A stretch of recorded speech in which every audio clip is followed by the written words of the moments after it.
ونعوذ بالله من شرور أنفسنا ومن سيئات أعمالنا من يهديه الله فلا مضل له ومن يضلل فلا هادي له وأشهد أن لا إله إلا الله وحده لا شريك له وأشهد أن محمدا عبده ورسوله يا أيها الذين آمنوا اتقوا الله حق تقاته ولا تموتن إلا وأنتم مسلمون يا أيها الناس اتقوا ربكم الذي خلقكم من نفس واحدة وخلق منها زوجها وبث منهما رجالا كثيرا والنساء واتقوا الله الذي تساءلون به والأرحام إن الله كان عليكم رقيبا يا أيها الذين آمنوا اتقوا الله وقولوا قولا سديدا يصلح لكم آمالكم ويغفر لكم ذنوبكم ومن يطع الله ورسوله فقد فاز فوزا عظيما أما بعد فإن خير الحديث كتاب الله وخير الهدي هدي محمد صلى الله عليه وسلم وشر الأمور محدثاتها وكل محدثة بدعة وكل بدعة دلالة وكل دلالة في النار عباد الله قال تعالى في كتابه العظيم نحن نقص عليك نبأه بالحق نحن نقص عليكم نبأه بالحق إنهم فتية آمنوا بربهم وجدناهم هدى وربتنا على قلوبهم إذ قاموا فقالوا ربنا رب السماوات والأرض لن ندعو من دونه إلها لقد قلنا إذ ستتا مبالتنا mbaya fadeli ambe anyini alafe akakisi kabanyuro kuntoro manan kabara jugu nyalay jomin kanda mogote soromin bo fili nyalay jomin fana fili mogote soromin bo kanda ambe shere ya bato fensi de te ninka bato ye tinyani ala kelempe wute ambe shere ya muhammadu walaka jondo walaka chidendo kisini nema baka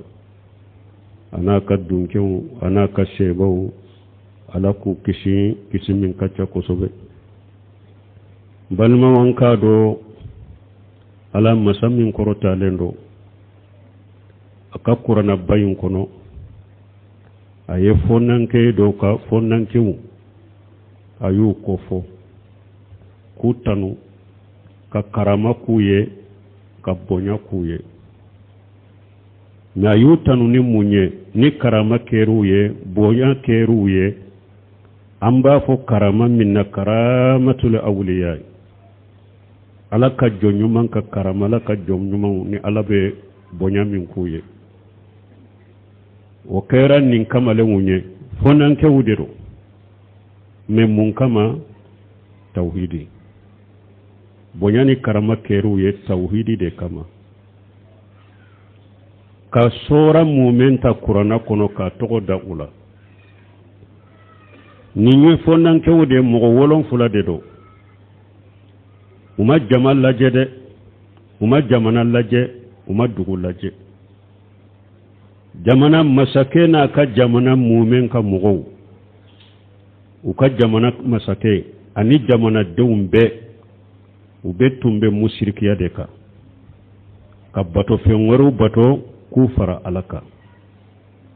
nin fonnan kai wolon fulayin ko ukan kan mugo fule ni musirikiya minna ni fulan ka foya minna nin de dinai ante faruka ante faruka ka fo jamana mumen de do masake yere de do ani jamana mume an demisen fitini an kamalen fitini an fonnan kan fitini an kana faraka bo jamana mume ma umo lajede u farala kabo masakena ka jamana dembe ma utaru dama masake ma tola ayu wele mu haklina jumamba ubolo nin ko jumamba ubolo nenin ka jamana de jamana mume aw mogo wolon fula ka mabbo uluma ka ka damana mogo wiye ayu wele ala ko cogodi akon nahnu naqussu alayka nabahum bil haqq ako cire muhammadu ma akon ben nin kamalew nin fonnanke mbu ka krisanu ka kibariya kali kanicinyai innahum fityatu akon nunu fulede fonanke wude do amanu bi rabbihim ulimunanu tigi alade wajidnahum huda ne alafana yu jidi kandala ku sabati ku jidi kandala fengore tewu ko nafulo tegu tewu masake dawunte kabila nyema dawunte fityatun amanu bi rabbihim wajidnahum huda fonan kewde do limananu tigi ala de dorone ala fana yu jidi liman yala wajidnahum huda warabatna ala qulubihim ijqamu awa ala qale ala yudusukun shiri kudusukun sabati tumami masake yu wele ko abu nyininka uka haklinala ala yudusukun shiri kudusukun sabati uku ka haklinayin fo ni jafariyaye siranya tala yere tala anta ye minya anta yode ambe min kan bodeka ante faramugo warabatna ala qulubihim ala ko alay wudusukun siri kudusukun sabati ijqamu tumamu wulila warabatna ijqamu wulila katam masakema uko masakema awun tigiya ala masakawu nyinen ka ko ka kibariya juma mun ba aw bolo aw ko awun tigiya ala kelem tawde masamminye sankabolon fulada masamminye duguma kolon fulada antigiya ode ambo kelem tawde bato lan nidu min dunihi ilaha ante bato fe ngure sit bato ante bato fe ngure sit wole kafaraninka ala kelem taw ambo de bato de awta anta ka biyanta ka sini ante bato fe ngure wole ante bato fe ngure bato kafaraninka وربتنا على قلوبهم قاموا فقالوا ربنا رب السماوات والأرض لن ندعو من دونه إلها لقد قلنا إجاسة وكنا نكبتو في مربى من بشك باتو كفر عليك نانكو في مربى من بشك ولا كفر عليك أني غلونفو أنجن أني غلونفو أنتو فود أمبي على كلمة فود باتو بلما على يوبنيا كو كرما ukakibariya be suratul kahf kono nyala sunna dirisu natu riyadu salihina kono ukakarama ba kono anka dirisu bina bwaka me ubonyana ni munye ukaramana ni munye ala yu kofo qur'ana kono ni munye jama wuyu waya kowa filimeliwa ayi limaniya tauhidi fonankew amba wole katamin na ayi tauhidi nyina be yoro mi akaka jama wuyu waya inte أيك التوحيدك قال صلى الله عليه وسلم إن الله لا يعجب من السابي ليست له سبعة كده نوري صلى الله عليه وسلم أقول بكباكو فنان كيما فنان كيما نجنة تابلو كتالا سوسون على كتما فنان كيما تليل على لا كتليل كدين لا كتليل توحيد لا كتليل سنة لا ciden ko kwala be kabakola inna allaha ta'ala la ya'jub min as-sabi laysat lahu sab'atu ala be kabako fonnan kai la fonnan kai min ni jengen ni mile tabolo kata ala susune ala kutawma sayyid ibn jubair tabiina dodo qala sayyid ibn jubair rahimahullah la yashhaba ibni fashiqa sunniya أحب إلي من أن يشهبا آبدا مبتديا سيد بن جبير كو عليك ديني فاشغي على السوسولا سنة مغو نوفي كو كدي عليا كا ديني على بطولا بدا مغو نوفي سيد بن جبير تابينا دو كو عليك ديني فاشغي نوفي مي فاشغي من دو أبي سنة كا فاشغي سنة مغو ko ale ka den o tigi nɔfɛ ke ale ka den go o tigi jɛɲɔgɔnya ko ka di ale ye ka tɛmɛ a ka den ka bidiya mɔgɔ ala batola jɛɲɔgɔnya parce que fasiki sunna mɔgɔ e bɛ fasiki baara minnu kɛ olu ye junububaw de bidiya ka jugu ni junububa ye bidiya a ka jugu ni junububa ye o de y'a to a ye nin kuma fɔ ale ka den ye fasiki sunna mɔgɔ nɔfɛ o ka wusa a ka den ye ala batola bidiya mɔgɔ nɔfɛ denmisɛnw a y'a ta fan dɔ a bɛ tugu mɔgɔ minnu kɔ a bɛ tugu jama minnu kɔ a y'a ɲini k'a dɔn dɛ Amr ibn Qais al-Mulai ale fana ye mbu juma fɔ qala Amr ibn Qais al-Mulai rahimahullah idha arayta saban awwala ma yanishaw ma ahli sunnah wal jamaa farjuhu wa idha araytahu ma ahli al-bid'ah fa'isha minhu fa inna shaba ala awwal nusu'ihi Amr ibn Qais afana ko ni fonan kaye depuis aka ko damina bolo ayesh ahli sunna wal jamaa sunna mo de jonyogonya abe ulu de nofe ko yiki jigidaka ko ni fonan kaye depuis aka ko damina ayesh sunna mo de jonyogonya abe sunna mo de nofe ko yi jigidaka ka fo abe ke hera may abe ke mo nyumay akom men niye fonan kaye abe bidia jama kulu de nofe abe bidia mo de nofe e akoy jigi bola parce que kachaya fonan kaye chama badamina de bolo wada ta ko fa inna sabala awwali nusuhi ako parce que fonan kaye chama ba akako damina de bolo fonan kaye chama ba akako damina de bolo ni fonnan kaye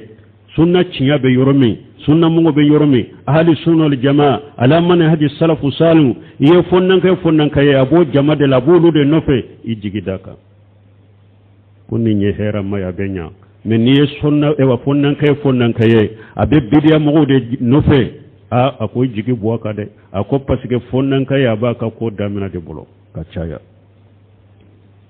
Amr ibn Qais al-Mulai akotuguni inna saba la yansaw fa in asara an yujalisa ahla al-ilm kada yaslima wa in mala ila khairihim kada an yatab akotuguni akonni fonnan kai akwa ko damina akonni yaye doni ke baga nyumo wakati be abe wulude koro abe wulude nofe akoni yo fonnan kai ya ako akateli ako obenya obekishi demiseni ako fonnan kai ni yaye abe doni ke baga nyuma nofe abe doni ke baga nyuma de koro ako akateli obekishi jiya ka balawnu jiya ka fitina jiya ka bidiyaw jiya ka la soso ako akacha obekisho ma ako men ni yaye abe jenge kata doni ke baga nyuma utana de ma ako akatele abetiya ni yaye abe doni ke baga nyuma usigi nyogonya abu je nyogonya akatele abenye abe kishi men ni yaye koni doni ke baga nyuma utana abe ulu de sigi nyogonya kuje nyogonya ako akatele kachiya alakan kisala kantanga banu minye Abdullah ibn Sawzab afana ko chogodi ako inna min ni'matillahi ala sahabi ijan nasaka an yughiya sahiba sunnati yahmiluhu alaiha Abdullah ibn Sawzab ko ako ewa fonna ako be alakan nema do fonnan kai ka niye bato damina doro islamiya damina iye bato damina doro ika sunna mogo do ki balimaye ika sunna mogo do ki teriye ika sunna mogo do ki je nyogoye ati bila sunnaka akon ni nyen nema de ni ala ninke fonnan kai minye akon ni nyen nema de ni ala yakiyede agala kan nema wula fonnan keuka ala bake ibe sunna mugo do de ki balima ka sunna mugo do de ki je nyoye abita ki bila sunna haqiqaka yalla yo ke fonnan kay mi yalla yenne makiye fonnan kayu kamalu dina sininye sigi ya awdi ala ta kufe ayella melike ni hakilu wuye aka dina nyini hakili nyuma wuye doni ke baga nyuma sunna nyuma be yoromi jiya be la halam min nabbi be bado wode yato anni ibn abbas radiyallahu anhu قال الرسول الله صلى الله عليه وسلم لرجل وهو يئده اغتنم قمص قبل القمص سبابك قبل حرمك وشهتك قبل سقمك وفراغك قبل شغلك وقناءك قبل فقرك وحياتك قبل موتك بارك الله لي ولكم في القرآن الحكيم ونفعني وإياكم بما فيه من الذكر الحكيم أقول قولي هذا واستغفر الله لي ولكم ولسائر المسلمين من كل جنب واستغفروه إنه هو الغفور الرحيم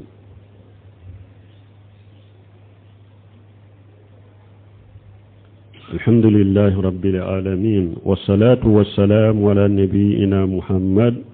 وعلى آله وأصحابه وسلم تسليما كثيرا أما بعد أن ابن عباس رضي الله عنهما قال رسول الله صلى الله عليه وسلم للرجل وهو يئده اغتنم قمصا قبل قمص عبد الله بن عباس ko ciden ko cedoma alaka tamna sibe cidenka ciden ko cedoma atumbe ceyin wajude ni ciden nyam ko kelen waju akam mantonla ambe ka wajulu kando ambe ka wajulu do ciden ko ceyin matuma me atumba ke ka ceyin waju akoko duru ke ika ko duru nyeshige sababaka qabla haramika akoy ka fonnan ke wakati ke ki ka koroya wakati nyeshige ika fonnan ke ya mbalima niya ke dina de ka ke ala bato de ka ke tauhid ka ke sunna nyuma ka hari ni korola itumbe bato nyuma ke fonnan ke ya wakati ni korola ala ba be ka baraji kontineye ate jo fonnan ke ya ko fitinin ta da hada madin ka shiyo de jiyan ika sarabo de ka yomul qiyamah don wodi ato hari mo wolon fula min fora ku be la kasuma kurulla gara ciden ko wasabun nasa fi ibadatillah ani kamale mi fonnan kay mi nyaka fonnan kay beke alabato nyumanka donc ko iki ka fonnan kay ya wakati ke ika korya nyeshigi ne nye foloy fulana akoy ka kene ya wakati ke ika bana wakati nyeshigi ni hada maden ka kene chugomi ibese ka ala bato ke ibese ka baranyuma ke ake sani bana ki soro mo hari ni bana yi soro sa ikene ya wakati tumbe baranyuma ni bato munun ke ni bana de yi dese wala ala ba baraji kontinue ni nye fulanay sabana jume ako wa faragaka qabla sughulika ako tambi bolo wakati mi ebe demisana ebe fonanke yala ima furu folo dew machaya ima don na folo nyina folo ni be sugula ikatan wakati ke kika sugula wakati nyesi tambi bolo wakati mi oke ka sugula wakati nyesi tambi bolo wakati mi ni bato chamanke kabara nyuma chamanke hari ni sugula wakati nana ki sugula kabo sunna ko mununi ewa mustahabu ko mununma ala be sara kontinue akoy kan ninke ninye sabana nani naye munye waqina'aka qabla faqrika ako shebiye wakati mi shebiye nafulu bi bolo oke ika fantanya nyeshigi fantanya iko nyeshigi ni nafulu tigiye ibese ka sinji tugu minke ibese ka dina ewatinya tigu munundeme ibese ka silamiya demeli minke ibese ka dawatinya tugu demeli minke akede shebiye wakati mika sheba ya wakati ke kika ifantanya wakati nyeshige shebiye wakati minika na furu finance hera kola dina kola sinji tugula dusun kala shika hari ni kan nafolo banna ka boy boloy fantanyalama tora diyan kono i ka baraje continue ndo kata yitumbe nyuma ke nafolo ina ni ewa fantanya de idesa la nafolo banna ala babe baraje continue ninde nani nay duruna jume wa hayataka qabla mautika akoy kanyana maya wakati ke kasaya wakati nyesiri niebe balo la wakati mi be nyana maya la wakati mi ibe bato ke be hera ko mununke akede ni mugo sara idonna kaburu kono mugo site salliye mugo site sujudu kelembiye ibe kabaraw de buru hadama bebe ni donna nin kaburu kono iye samba keleka kono iye samba fulaka kono aw eye sambi woro min nyanama ya jiya kono de ibode baraw bolo kaburu kono mogo manka faratola de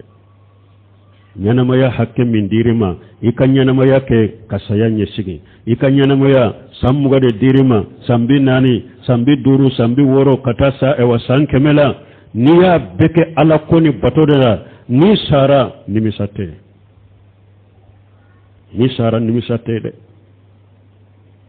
ibo ubara nonunde bolo ka kaburu kono ni mogo donna nin kaburu kono iye nyanamaya minke jiya kono i ka nyanamaya baraw ibe wulu de bolo kaburu kono in khayra fa khayru wa in sharra fa sharru ni hera do ibe hera kono ni juguma do ibe juguma kono ala kan kisala kan tanga wala ambe min fo hadama dembe kelenkele hari mugo korola choko banu fewu ambe ka ala nyine anka kala bato kade me ala ye nin kuma nyesi fonnan kaw masuratul kafu kono ci dem fanay kuma chama nyesuma hadama den ka fonnan ka wakati sisa jiya dawa kila chayara de woleli kila chayara jiya kono sisa de jamakulu de be jiya kono be ko ale be woleli ke kata la de ma be ko ale be woleli ke kata qur'ana ni hadisa de ma me hakkilima ire nyini de ikanyanyili ke de dawa kila be fanate chiya ka koy woleli kila bete chiya ka koy ci de nyere do yofo akodu wa to ala abwabi jahannama من أجابهم إليه قجفوه فيها كيدن يركوما أقول لك لو دوبه قولوا بجهنم دينا داري لكوي وباك كم غول كتم منا أين ينفع أين كيدن كن يوجاب دروبي في الجنة بكو كيدن ده يافتوني أكون أقوف ما أقاف لا أمتي على أئمة المدلين أكون بشرم من تون نجم كل مننا دوني كبغى في الليل نيما في الليل ukera doni nyema ule doni bugolo uyu ke nyema uye mi fulilendo mbe shiram manton ni nyema filile umma nyema filile o nyema filile unye jinya fashi sade we jinya fa e woni yalla jew be jinya yoro fana jama be ulude nofe ko be ulude bolo o sugu ni demiseni fonnan kay ni me janto yerela jiwoyo betaniye alaka naw kisala kan naw tanga alaka jamana suma alaka fitina bo jamana kono lanka jamana yin tanga jugu munumbe jamana inna akono mana kenemala akono nana kenemala alaka be maloya dabali jugu munumbe bo fere jugu min tigelem bo bolo uka dabali jugu nuka fero alaka sagu yere may kan kisu toroma alaka hakli sigi nati jamana yin kono amunu hakli sigi dunka fa ewa minaw songon no yali alako oke jamana yin ربنا آتينا في الدنيا حسنة وفي الآخرة حسنة وقنا عذاب النار ربنا لا تزغ قلوبنا بعد إذ هديتنا وهب لنا من لدنك رحمة إنك أنت الوهاب اللهم اجعل الإسلام والمسلمين وأذل الشرك والمشركين ودمر أعداءك أعداء الدين برحمتك يا أرحم الراحمين وآخر دعوانا الحمد لله رب العالمين.